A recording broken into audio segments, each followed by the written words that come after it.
please make sure you go over to YouTube, subscribe, or you can always find us on any of the podcast platforms, and that's Fostering Change.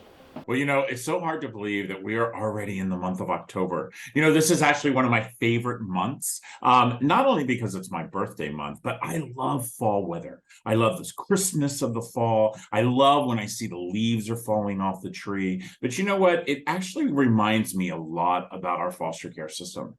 I always remind people all the time about how, I truly believe that children are like trees. They really want to plant their roots into the ground, and then they want to grow. And at times their leaves will fall off, but then they grow back. And think about the fact of education. I've talked about this many times before, is that our system has actually failed our children who are in the system, who are aging out when it comes to education. Just think about it. 438,000 kids. Just think about the fact that only 54% of them will actually graduate from high school.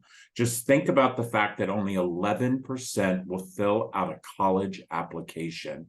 And just think about the fact that only 3%, my friends, will actually get a college degree. I think each and every one of us have an opportunity to build the foundation of our future for our children. And my next guest, that's exactly what they are doing with their foundation. I am so absolutely impressed when I met my friend Monica years ago, and all that they were doing, all that they're giving, and the fact that they're helping so many kids who are aging out of the system. So before I say anything further, Monica, welcome to Fostering Change. Rob, what an absolute privilege and honor, as we are friends, but as colleagues, I stand in utter admiration of the work at Comfort Cases and how, young people worldwide, children and young adults have been recipients of cases filled with love. And we certainly, our young people have been a part of that. So we love our partnership with Comfort Cases and what it does to enrich and fill boxes with dorm room essentials every fall. So thank you for all that you do. It is really a privilege to spend some time with you today.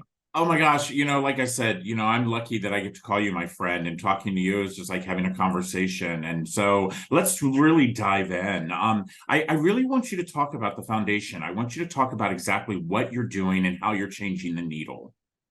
So the Nsoro Educational Foundation was founded in 2005 with the idea that gap funding was going to be sort of the change agent to help youth aging out of foster care get to and through college. And while we started out as a scholarship organization in 2005 with one young person, shout out to Mason McFalls, who was that first graduate. He's now in Florida as an entrepreneur doing very well. What we have discovered 17 years in is a college degree can become a piece of paper if a young person doesn't have a pathway from college to career. And so we have helped 435 young people graduate from college across 31 states. We have 300 young people in our program today, but we are so much more than a scholarship organization, Rob. We are an organization intent on helping create equitable outcomes. And that means a coach, a mentor, evidence-based curriculum that shepherds our young people to and through college, in tandem with those scholarship dollars that helps build pathways from college to career. I mean, you know better than most that lacking a stable family and social capital as a senior in college, who's shopping your resume?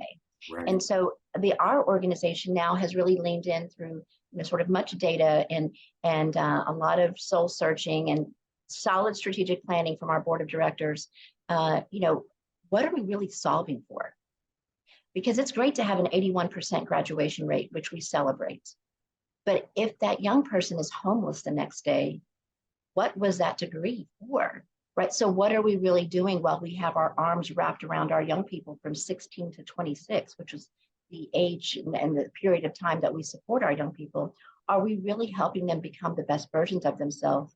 And are those post-secondary credentials really earning their stripes? Are they really serving the young people? And so that's what our college coaching program does, is through certified executive life coaches and in tandem with mentorship, and our workforce development arm now really comes together through a very holistic approach, endeavors to serve young people so that they are in a job that gives them self-sufficiency the day after graduation. I love it. I absolutely love it.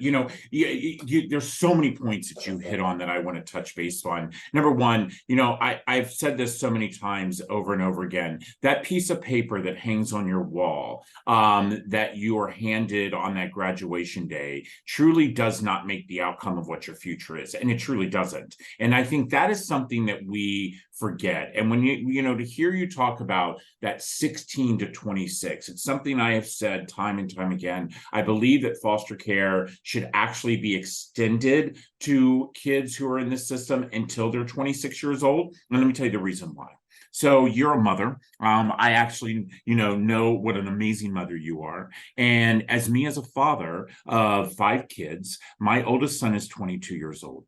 And my oldest son still needs his dad's. And he's going to need us in his 30s as well. But when he's 26, there's more of your wings are now here. I think that we need to have this pathway for kids in our foster care system where they're still getting a stipend, where we're still, because that's what I'm seeing right now, Monica, is that, I'm talking to young kids all over the country, and a lot of the schooling issues that they have is just the ability to live day by day. Right. Self-sufficiency and the ability to navigate those employment, waters can be very choppy for young people. Any first-gen student in college, but when you take our first-gen students who truly are on their own, your average first-gen student has that somebody in their corner. Our young people don't have anybody. They've got their caseworker, and they may have a foundation or two that's supporting with scholarship. But what are we really doing to help position them for greater equity beyond graduation? Yeah. And that, was for us was a real. I'll give you a little bit of an origin story if we have a second on why we Yes. on this commitment to equity. And this was pre-pandemic. I was concerned that while we were celebrating a graduation rate, I started to look at the degree types, Rob, of our young people, and there was a lot of social work. Nothing wrong with social work; it's wonderful, superheroes, and a lot of criminal justice.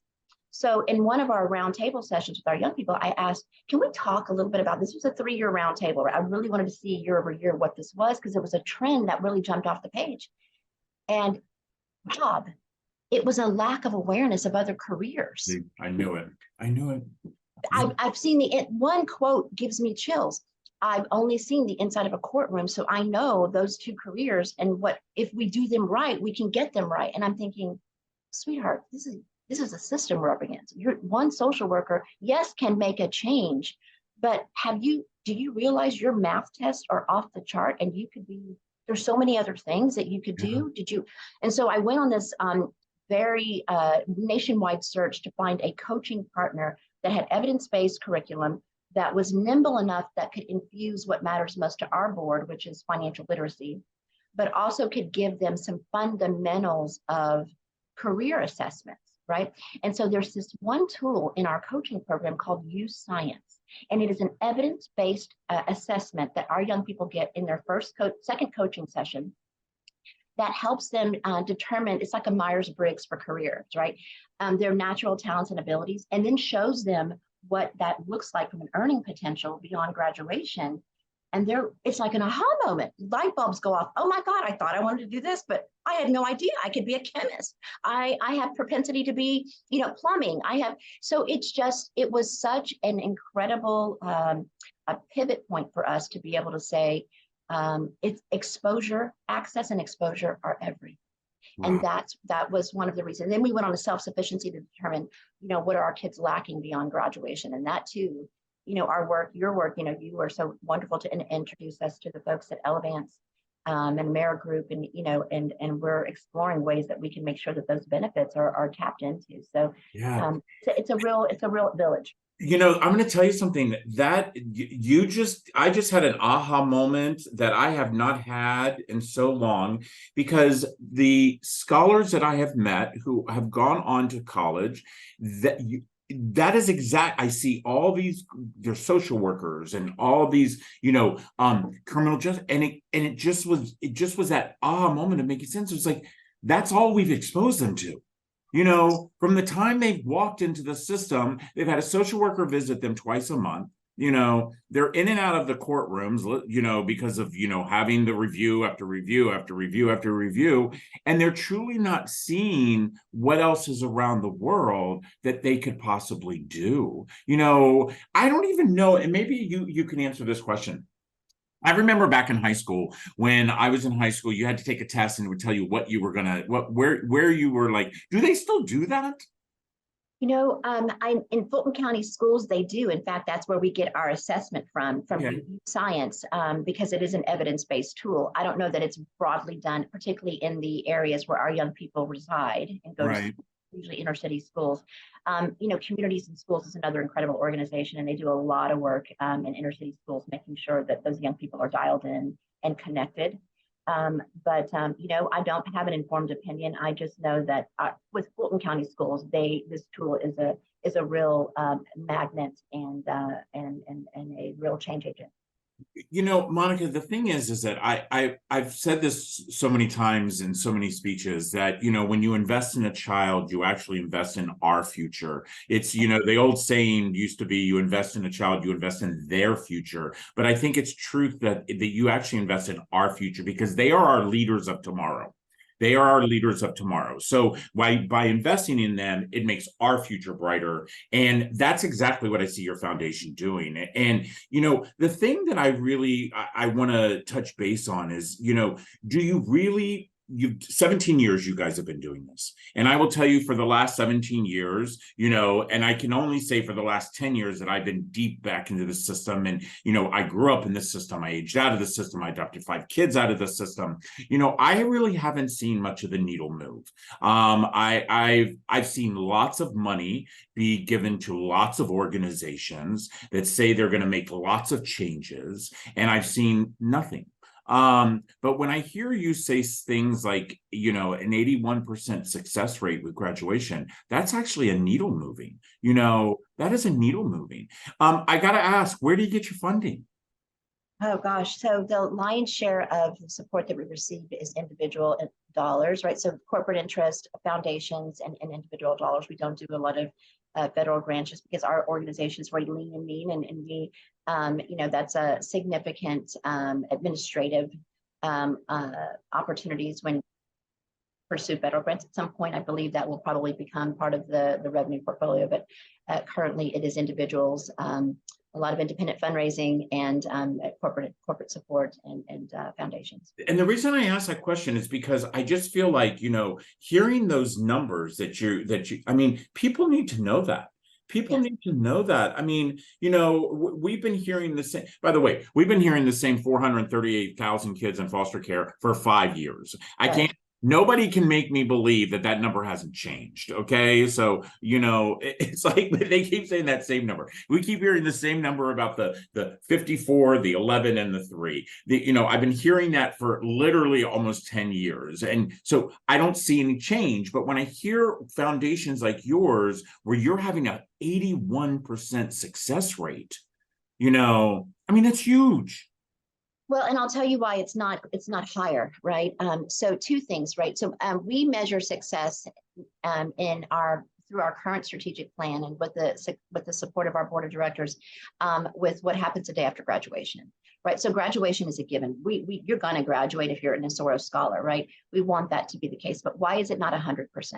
That 19% is because young people that are thinking they're going to go to college, they get there in year 1, the matriculation happens, but the persistence doesn't happen into year 2, because there's no assimilation, right? They're lacking a coach, lacking a mentor, somebody to talk to at the end of the day. My professor invites me to coffee, and I really need to talk about my grade, but I don't have money to pay for coffee, so therefore I'm not going. When in fact, right, decisions like that are real-time decisions, right, that affect outcomes and careers and livelihood.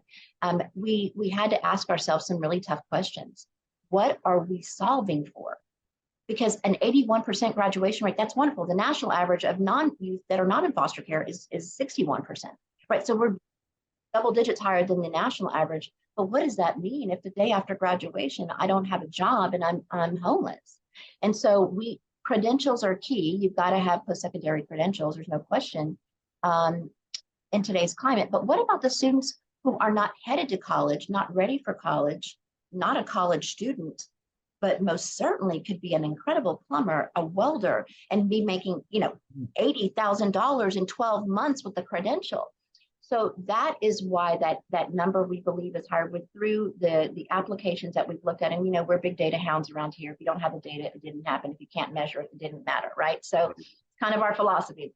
And so what we have done is we've looked at, wow, those students, that 19% were that gap to 100 is students who dropped out because they never should have been in a four-year institution in the first place. They should have gone to technical college, graduated in 6 or 8 or 12 months and been earning $80,000+ a year and a career in a high demand trade. And so we're very focused in this strategic plan, Rob. You'll be so happy to hear that we are going after those students who are not going to college and saying, wait, before you age out and hit the street, let me just share with you what a post-secondary credential at the technical college system of Georgia looks like. And you could be earning 80 grand. Are you interested in welding? Have you ever heard of that? You want to be a barber? They have an unbelievable barber program. You want to own your own business? Guess what? You can do that if you get this credential in 8 months, 12 months, 10 months, 18 months, and look what the earning potential is. So I hope to come back to you in 3 years. Hold me accountable, Rob, and say, okay, I'm going to. You know that, my friends. You know that. Yeah. I love the fact that you brought the whole secondary education part up, because I think that we focus so much on college, and not everybody is made for college. And and by the way, you can still earn an amazing living. Okay. Amazing. And take it from this guy who I never went to college. I became a very successful businessman. And a lot of it had to do with drive, but a lot of it had to do with, the fact of that one act of kindness that, someone would do along my path as I was in my career. But, I think the biggest issue that we have within our system for our older youth who are aging out. And by the way, Monica, my husband and I, we adopted this year he was 18 when he arrived. He was 22 when we finally got to adopt him. So I know that whole age group right there. And the biggest thing that I could see is that they don't know that they have options. They don't know that they have options. So, one of the things that I want to touch base with that, before we end our conversation is we're seeing more and more states that are paying for college. Right. It's happening across our country, that states are now stepping up and they're saying, if you're in foster care, if you arrived at a certain age, we'll pay for your college education. Okay.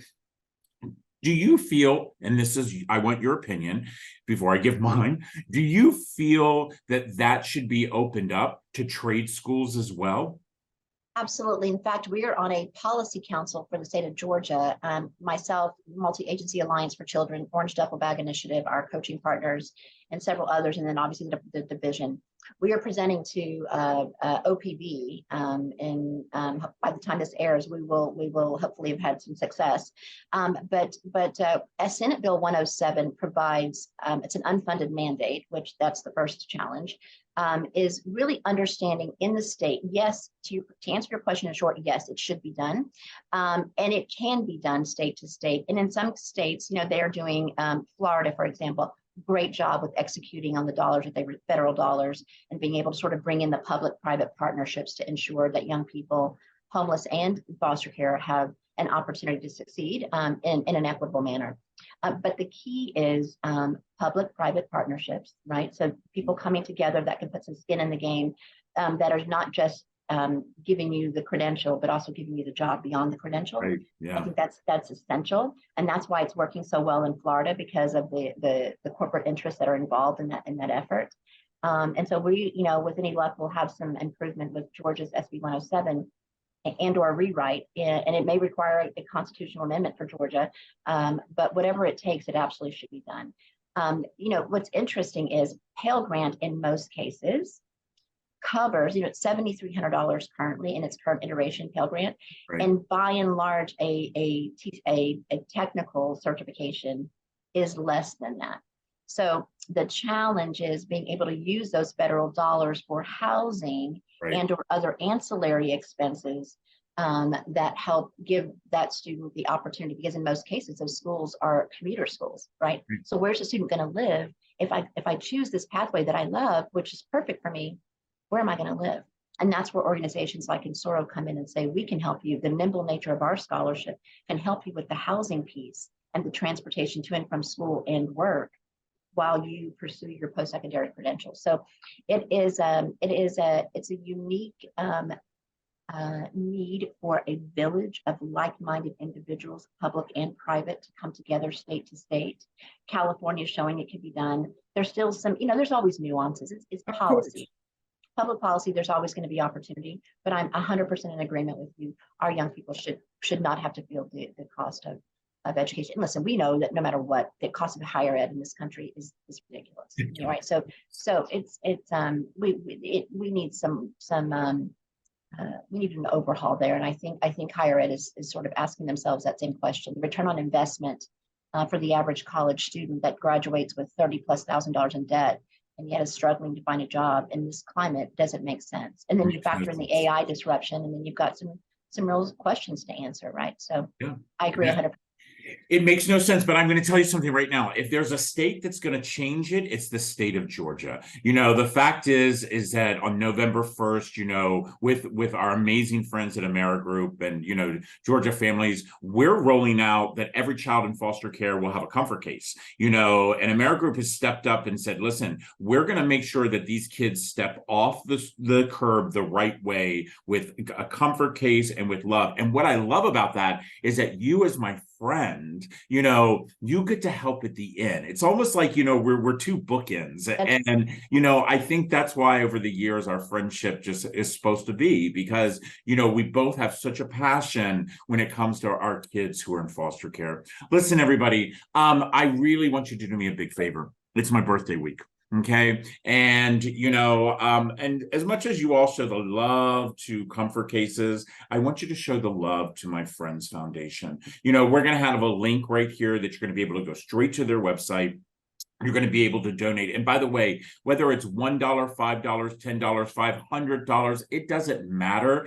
Every single penny that you donate will help the future of a child, and when you're helping the future of a child, you're helping your future. Monica, again, I can't thank you enough. I can't thank you enough for, spending time with me, having this amazing conversation, really educating our listeners and our viewers, because I truly do believe that more and more people, they want to help, they want to give, they just don't know what to do.